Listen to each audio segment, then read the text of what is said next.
Covid ଗୋଟେ ପ୍ୟାଣ୍ଡେମିକ ଥିଲା। ସେ ଜୁନୋସିସ୍ ହେଲେ ବି ପଶୁ ପକ୍ଷୀଙ୍କର ଭାଇରସ ହେଲେ ବି ତାହା ଗୋଟେ ନୂଆ ଭାଇରସ ଥିଲା, ଯାହା ବିରୁଦ୍ଧରେ ଆମର ଯୋଉ ମଣିଷ ଜାତିର ଭାଇରାଲ ଇମ୍ୟୁନିଟି ନଥିଲା, ସେଥିପାଇଁ ସେ ଏମିତି ମାରାତ୍ମକ ହେଇପାରିଲା। ଇବୋଲା ଭୂତାଣୁ ବିଷୟରେ ଆମେ ଜାଣିଛେ, ଅନେକ ଦିନରୁ ସେ ଡିସ୍କଭର ହେଇଛି, କିନ୍ତୁ ତାହା ଗୋଟେ ମାରାତ୍ମକ ଭୂତାଣୁ ଆଉ ସାରା ପୃଥିବୀରେ ସିଏ ବ୍ୟାପି ନାହିଁ। ଆଫ୍ରିକାର କିଛି ଅଞ୍ଚଳରେ ଇବୋଲା ଦେଖାଦିଏ, ଆଉ ଯେମିତିକି ଉଗାଣ୍ଡା, କଙ୍ଗୋ, ଅ, ସୁଦାନ, ଦକ୍ଷିଣ ସୁଦାନ, ଏଇ ସବୁ ଜିଲ୍ଲା ଗୁଡିକରେ ବା ରାଜ୍ୟ ଗୁଡିକରେ ଏଇ ଭୂତାଣୁର ପ୍ରଭାବ ଦେଖାଦିଏ। ଆଉ ସବୁଠାରୁ ଗୁରୁତ୍ୱପୂର୍ଣ୍ଣ ଜିନିଷ ହଉଛି, ଯୋଉମାନଙ୍କୁ ଏହା ଆକ୍ରାନ୍ତ କରେ ତାହା ମୂଷା ଦ୍ୱାରା ଟ୍ରାନ୍ସମିଟ ହୋଇଥାଏ। ଗୋଟେ ମୂଷା ଏଇ ଭାଇରସରେ ଆକ୍ରାନ୍ତ ହେଇଥାଏ, କିନ୍ତୁ ତା ଦେହରେ ଲକ୍ଷଣ ଦେଖା ଦିଏନି। ସେ ଗୋଟେ ଭେକ୍ଟର ଭାବରେ କାମ କରେ, ଆଉ ସେ ମୂଷା ସଂସ୍ପର୍ଶରେ ଆସୁଥିବା ମଣିଷ ବା ଅନ୍ୟ ଜୀବ ଏ ଭୂତାଣୁର ଶିକାର ହେଇଥାନ୍ତି। ଆଉ ଏଇ ଯୋଉ କଣ୍ଟାକ୍ଟସ, ବେଳେ ବେଳେ ମୂଷାର ଲାଳ, ମଳମୂତ୍ର ବା ବଡି ପାର୍ଟସରୁ ଏରୋସଲ ହେଇକି ତାହା ସ୍ପ୍ରେଡ କରିଥାଏ ବା ପବନରେ ସ୍ପ୍ରେଡ କରିଥାଏ, ନିଶ୍ୱାସରେ ବା ଖାଦ୍ୟରେ ଯାଇ ସେ ଭୂତାଣୁ ସଂକ୍ରମଣ ସୃଷ୍ଟି କରିପାରେ। ବର୍ତ୍ତମାନ ଯାହା ଦେଖୁଛନ୍ତି, ଇବୋଲାର ସଂଖ୍ୟା ବଢିବା ବା ଲୋକ ମୃତ୍ୟୁବରଣ କରିବା ଆମେ ଯାହା ଦେଖୁଛେ, ତାହା ଗୋଟେ ସେମିତି କପୁଲଙ୍କଠୁ ଆସିଛି, ଯୋଉମାନେ କି ଆଫ୍ରିକାର ଗୋଟେ ଡେନ୍ସ ରେନ୍ ଫରେଷ୍ଟକୁ ଯାଇଥିଲେ ପକ୍ଷୀମାନଙ୍କୁ ଫଟୋସୁଟ କରିବା ପାଇଁ, ଆଉ ସେଠି ଇବୋଲାର ଶିକାର ହେଇଥିଲେ।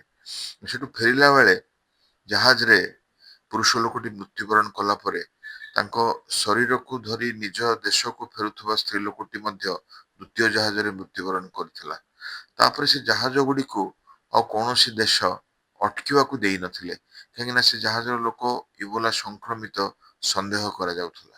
ତ ଏଇ ପ୍ରକାର ଗୋଟେ ପରିସ୍ଥିତିରୁ ଏହା ବଢିଛି। ଆପଣ ଜାଣିଛନ୍ତି, ଅନେକ ଦେଶ ଆଫ୍ରିକା ସହ ତାଙ୍କ ଯୋଗାଯୋଗ ବିଚ୍ଛିନ୍ନ କରିଛନ୍ତି ଏଇ ଇବୋଲା ଭୟରେ। ଆମର ବିଶ୍ୱସ୍ତରୀୟ ଆଲୋଚନା ବି ସ୍ଥଗିତ ହୋଇଯାଇଛି ଇବୋଲା ଭୟରେ। ଇବୋଲା ଗୋଟେ ମାରାତ୍ମକ ଭୂତାଣୁ, ଯାହା ଥଣ୍ଡା, କାଶ, କଫ, ଛିଙ୍କ ହେଇ ଆରମ୍ଭ ହେଇଥାଏ ଓ ତାହା ଲିଭର, ଲଙ୍ଗସ, କିଡନୀ, ବ୍ରେନ, ଶରୀରର ବିଭିନ୍ନ ଅଙ୍ଗ ପ୍ରତ୍ୟଙ୍ଗକୁ ଆକ୍ରାନ୍ତ କରି ରୋଗୀକୁ ଅବଶ କରିଦେଇଥାଏ। ତେଣୁ ସର୍ବାଦୌ ସତର୍କ ରହିବା ଆବଶ୍ୟକ।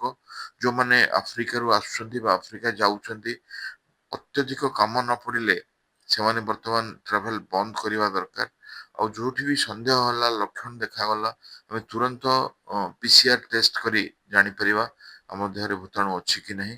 ଆଉ ସିମ୍ପଟୋମେଟିକ ମେଡିସିନ ଦେଇ ରୋଗୀଟିକୁ 7 ଦିନରୁ 10 ଦିନ ଯଦି ଆମେ ସପୋର୍ଟ କରିପାରିବା, ହୁଏତ ରୋଗୀଟି ବଞ୍ଚି ଯାଇପାରେ। କିନ୍ତୁ ଯେତେ ଅର୍ଲି ଆମେ ରିପୋର୍ଟ କରିବା ଏଇ ସବୁ ଲକ୍ଷଣ, ଆଉ ଯେତେ ଅର୍ଲି ଡାୟଗ୍ନୋସିସ୍ ଏଷ୍ଟାବ୍ଲିଶ ହବ, ସେତେ ଶୀଘ୍ର ଆମେ ରୋଗରୁ ରକ୍ଷା ପାଇବାର ସମ୍ଭାବନା ରହୁଛି। ସେ ଆଫ୍ରିକା ମହାଦେଶରେ ବ୍ୟାପିଛି, ଆମର ସୌଭାଗ୍ୟ ଭାରତରେ ଏମିତି କିଛି ଜଣାପଡ଼ିନାହାନ୍ତି। ତଥାପି ଆମେ କିଛି ସଚେତନ ରହିବା ନିହାତି ଜରୁରୀ।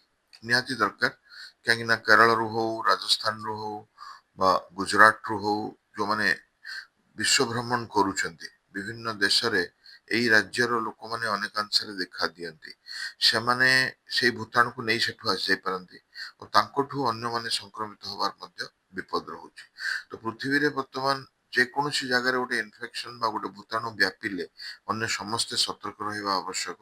ତା ପାଇଁ WHO ଗୋଟେ virus of international concern guideline ଜାରି କରିଛନ୍ତି, ଯେ ଆନ୍ତର୍ଜାତିକ ବିପଦର ଆଶଙ୍କା କରିଛନ୍ତି ଇବୋଲା ଭୂତାଣୁକୁ ନେଇ। ଆଉ ସେଥିପାଇଁ ଆମେ ସମସ୍ତେ ସତର୍କ ରହିବା, ଲକ୍ଷଣ ଦେଖିବା, ଆଉ ଯୋଉମାନଙ୍କର ଏହି ଏଫେକ୍ଟେଡ ଷ୍ଟେଟ୍ସ ବା କଣ୍ଟ୍ରି ଟ୍ରାଭେଲର ହିଷ୍ଟ୍ରି ଥାଏ, ସେମାନଙ୍କ ପ୍ରତି ଅତି ସତର୍କ ରହିବା।